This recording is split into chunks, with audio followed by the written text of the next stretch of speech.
2008 Ford Edge right front wheel bearing. I'm Brian Eslick from Automotive, and I'm going to walk you through the process of changing the wheel bearing. Okay, to get started, you're going to rack your vehicle or jack it up and use floor jacks. Right front wheel. So what we're going to do now is we're going to remove this caliper and caliper cage off and set this aside, and we're going to hang it by the strut.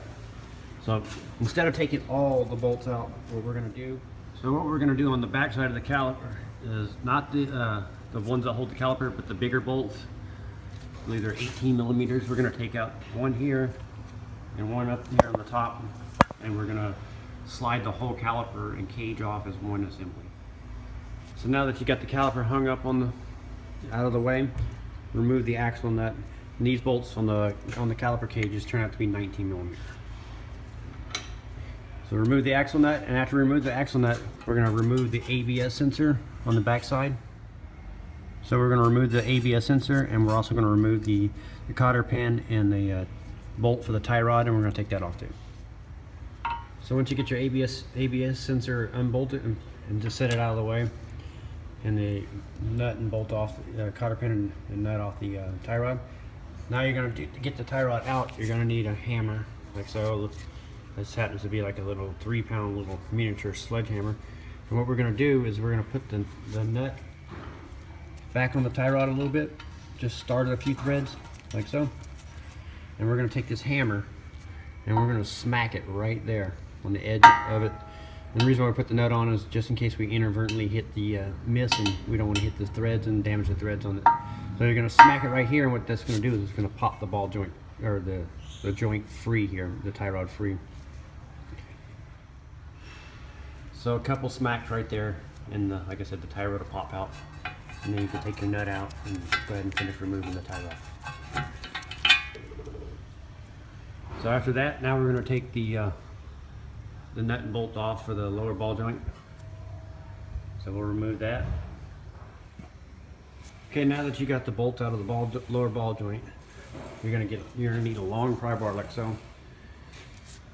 And hook it into the bottom of the control arm, and you're going to pry the ball joint out. And you may require a helper, so if you pry the ball joint down, and then you have somebody pull the spindle out of the way.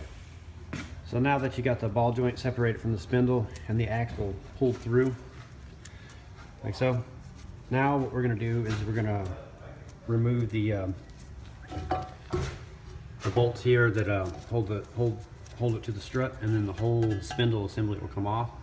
Now for you guys at home, the next step after that we'll be pressing the bearings in and out with a press. And if you don't have a press, you can take this whole spindle now. You can take this down to your local shop and see if they'll press the bearing in and out for you there. And then you can just reassemble the bearing or the spindle assembly. That right there will save you money. But for those that are doing it with me, we're gonna remove this. Now it looks like these right here are cam eccentrics that affect the alignment. And so what you can do is you can try to make like paint marks or witness scratch marks or whatever, and try to get it back in the ballpark when you put it back together, and get your alignment back in the ballpark. If you can't duplicate that, then you're gonna have to have it aligned after the job is done. So now that we got our bolts out, we're gonna fully take this out, and this spindle assembly will want to fall off, whatever. So you want to make sure you got a hold of it with both hands when you take the last bolt out. And then we're going to take this over to the vise. This is the next step. Okay, so we're going to take it over to the vise, and we need to get this hub out. So to do that, I have a socket that I've sacrificed. It happens to be a 27 millimeter that you're going to. So what we're going to do is we're going to put this in the vise. We're going to clamp the ear into the vise, and we're going to set our socket on like so, and we're going to strike this with a hammer and drive the hub assembly out. So this is going to be your setup. You're going to have it in the vise with the clamp by the ear, and wedged against the vise, and you're going to strike it here, and the hub will come out. So with the hub knocked out, on this one you see that coarse looking. That's not supposed to be like that. It's supposed to be smooth. And so this hub is in bad shape. So we're not going to reuse this hub. We're going to order a new hub and do the hub and bearing as assembly. So you just set this aside. And now what we're going to do is we're going to put this spindle in our vise, or in our press here, and we're going to press the bearing out. First we're going to do is, if you look right there, there's a snap ring. So we're going to remove the snap ring first. So this is the snap ring. It was in here. To remove that, to do that, I used a large pair of snap ring pliers and a small flat blade screwdriver to pick it out. Okay, so I'm going to set this up into my my press, but before I do that, I got my OTC hub grappler kit here, bearing puller and installer kit. And technically you probably could do this in the car with that, but I prefer to press them in and out. It's just a little easier for me. And so what I'm going to do for my kit is I'm going to use this round one that fits perfectly around the around here. So we're going to set this up in the press like so, but invert it.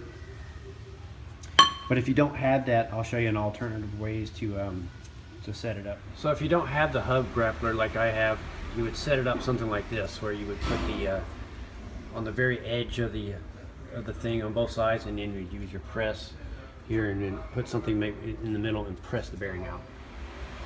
Okay, so I'm using my little hub, my OTC tool here.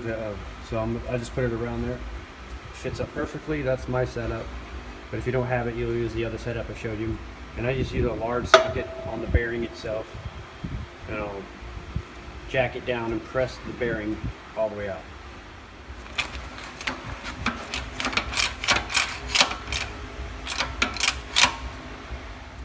Okay, now that I matched up my new hubs and bearings with the original ones, we're going to set up the spindle in the press for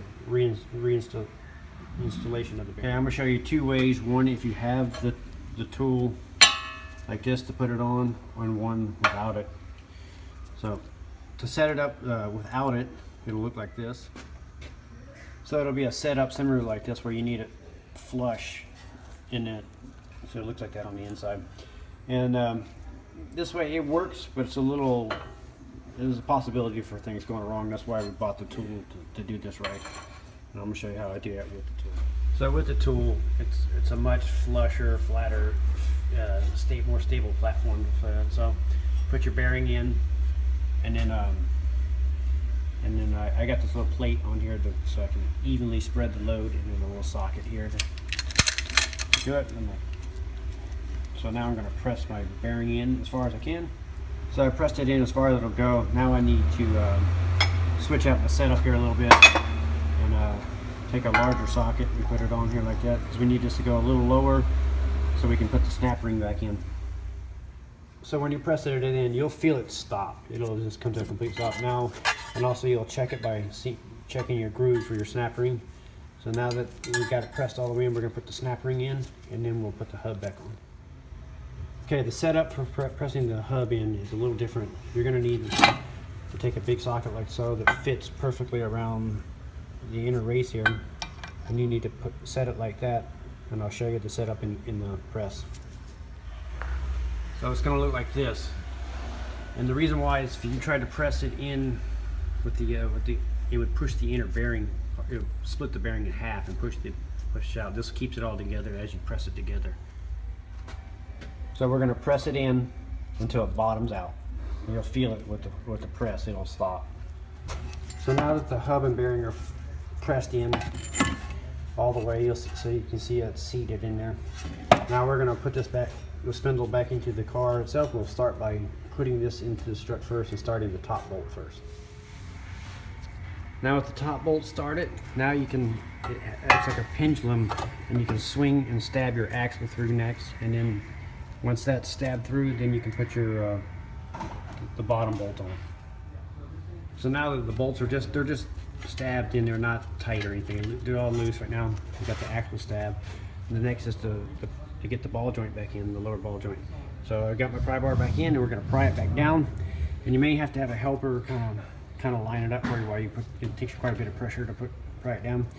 And then once that's lined up, you put your bolt back in through your ball joint. So now we can go ahead and tighten up our strut bolts here. So now we can go ahead and tighten up the strut bolts, the ball joint bolt, and run the axle nut down with your impact gun. Run it down till it seats all the way. We're going to torque this in a little bit with an actual torque wrench. But for right now, we want to run it all the way in. And then we're going to go ahead and reassemble our ABS sensor, put the 10mm back bolt back in it, and tighten that back down.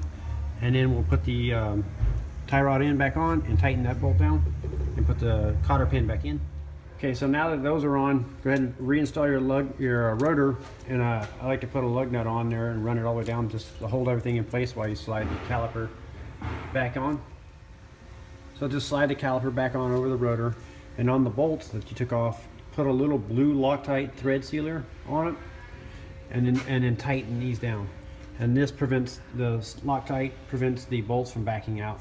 It's kind of like glue that they put on the thread. We put on the threads and it stops it. So put that on and tighten it. It's also very important that you torque this nut and not just run it down, because the actual squeezing of the axle and the nut squeezing it holds the bearing together.